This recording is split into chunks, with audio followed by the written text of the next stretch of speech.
Hello friends, how are you? Hope you are well and good. Corona epidemic is going on rapidly around our regions, so be careful and put inside yourself. Okay? મિત્રો છેલ્લા સેશનમાં આપણે unit 3 Mohan and his વિના એ પાઠ પૂર્ણ કર્યો. Today we are going to learn poem first, the river, nadi. Okay, before we learn this poem, let we understand glossary section કે પોએમની શરૂઆત કરીએ તે પહેલાં મિત્રો આપણે તેના અઘરા શબ્દોને સમજીએ. સ્પાર્કલ, ચમકતી, ચમકવું, sparkle, SPARKLE. Pebbles, small stones એટલે કે નાના પથ્થરો અથવા તો કાંકરા. ફોલિએજ, પ્લાન્ટ લીવ્સ, પાંદડા. બ્રાઉલિંગ, સ્ટ્રગલિંગ કે ખળખળ વહેતી. લીપિંગ, કૂદતી. ઇમ્પેટ્યુઅસ, ઉન્મત્ત. બ્રિમિંગ, છલકતી. ટેન્ડિંગ, ની દિશા તરફ.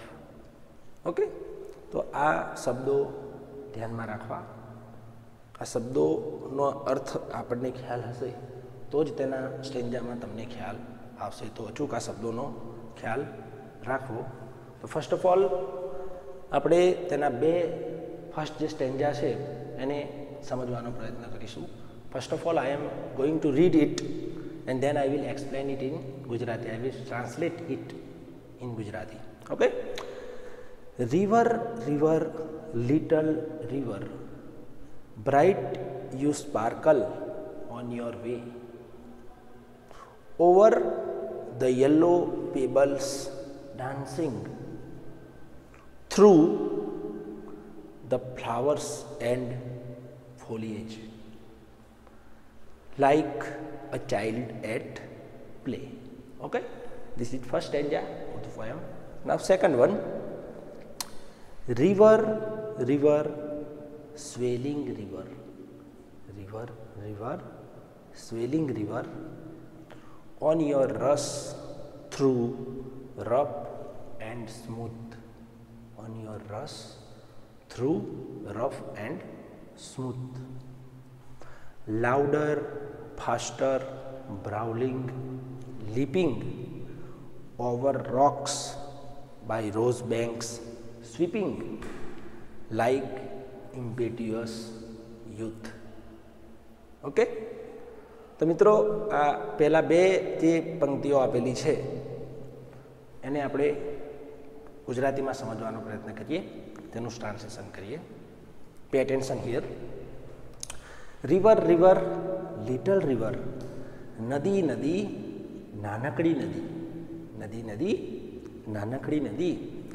Bright you sparkle on your way. Bright, અહીંયા બ્રાઇટનો અર્થ આપણે લેવાનો છે આનંદ. Bright you sparkle on your way, આનંદથી ચમકતી તું. ઓન યોર વે, તારા માર્ગમાં. નદી, નદી, નાનકડી નદી, આનંદથી ચમકતી તું તારા માર્ગમાં. Over the yellow pebbles dancing, over the yellow pebbles dancing. The yellow pebbles એટલે કે પીળા કાંકરાઓ, નાના પથ્થરો, પીળા રંગના નાના પથ્થરો, પીળા કાંકરાઓ પરથી. ડાન્સિંગ, નાચતી કૂદતી, પીળા કાંકરાઓ પરથી નાચતી કૂદતી. Through the flowers and foliage glancing, through the flowers એટલે કે ફૂલો અને ફોલિએજ એટલે કે પાંદડાઓ. Through the flowers and foliage glancing કે ફૂલો અને પાંદડાઓ. થ્રુ, માંથી. ગ્લાન્સિંગ, જોતી જોતી, ફૂલો અને પાંદડાઓમાંથી જોતી જોતી. તું વહે છે, તારો પ્રવાહ પસાર થાય છે. Like a child at play, જાણે કે એક નાનું રમતું બાળક. ખ્યાલ આવ્યો મિત્રો? આ ફર્સ્ટ સ્ટેન્જામાં આ રિવર છે તેને એક નાના બાળક સાથે તેની સરખામણી કરવામાં આવી છે કે નદી નદી નાનકડી નદી, આનંદથી તું તારા માર્ગમાં ચમકતી વહે છે. Over the yellow pebbles dancing, પીળા કાંકરાઓ પરથી નાચતી કૂદતી. Through the flowers and foliage ગ્લાન્સિંગ, ફૂલો અને પાંદડામાંથી જોતી જોતી તું વહે છે જાણે એક નાનું બાળક. Now second stanza of the poem. River river swelling river. Swelling એટલે ઉછળવું. નદી નદી ઉછળતી નદી. નદી નદી ઉછળતી નદી. ઓન યોર રસ through rough and smooth. On your રસ, રસ એટલે પ્રવાહ, નદીનો વહેતો પ્રવાહ. ઓન યોર રસ થ્રુ રફ એન્ડ સ્મૂથ એટલે કે રફ એટલે ખરબચડો રસ્તો, ખાડા ટેકરાવાળો રસ્તો, એન્ડ સ્મૂથ એટલે સમતલ રસ્તો. ઓન યોર રસ થ્રુ રફ એન્ડ સ્મૂથ કે તું ખરબચડા રસ્તે અથવા તો સમતલ રસ્તે તું વહે છે. Louder, faster, brawling, leaping. Loud, louder, louder એ કમ્પેરેટિવ ફોર્મ થયું, બરાબર છે. લાઉડર એટલે કે વધારે મોટા અવાજ સાથે. ફાસ્ટર વધારે ઝડપથી. બ્રાઉલિંગ ખળખળ વહેતી. લીપિંગ કૂદતી. ઓવર રોક્સ એટલે કે પથ્થરો પરથી. By rose banks sweeping. By rose banks એટલે કિનારાના ગુલાબના છોડની હારને સ્પર્શતી. બાય રોઝ બેંક્સ એટલે કિનારાના ગુલાબના છોડની હારને સ્પર્શતી. સ્વીપિંગ ઝડપથી વહે છે. લાઈક ઇમ્પેટ્યુઅસ યુથ જાણે કે ઉન્મત્ત યૌવન. જાણે કે જોમ જુસ્સાથી ભરેલી યુવાની. યુવાની બહુ જુસ્સાથી ભરેલી હોય છે, બરાબર.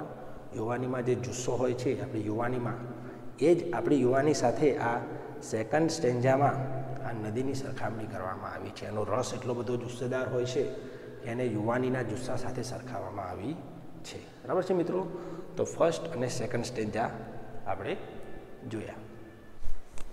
હા, તો વિદ્યાર્થી મિત્રો નેક્સ્ટ 2 સ્ટેન્જા, આગળના બીજા 2 સ્ટેન્જા જોઈએ આપણે. River river brimming river. River river brimming river. Broad and deep and still as time. seeming still yet still in motion, tending onward to the ocean just like a mortal prime.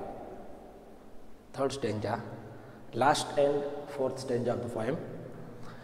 River river headlong river. River river headlong river.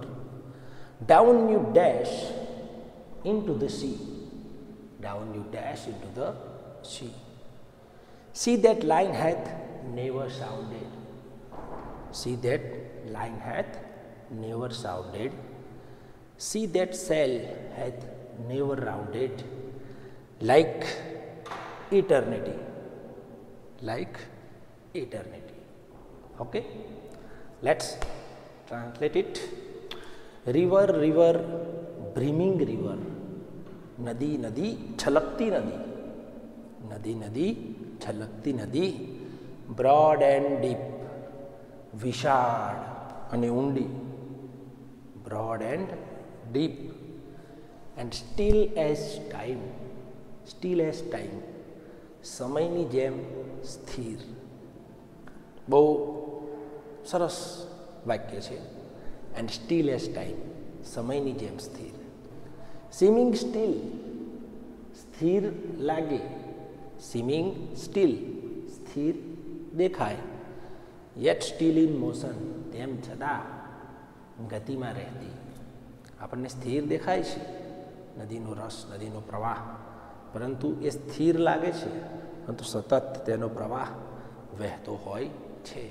એક ધારો નદીનો પ્રવાહ વહેતો હોય છે. Tending onward to the ocean. Tending onward to the ocean.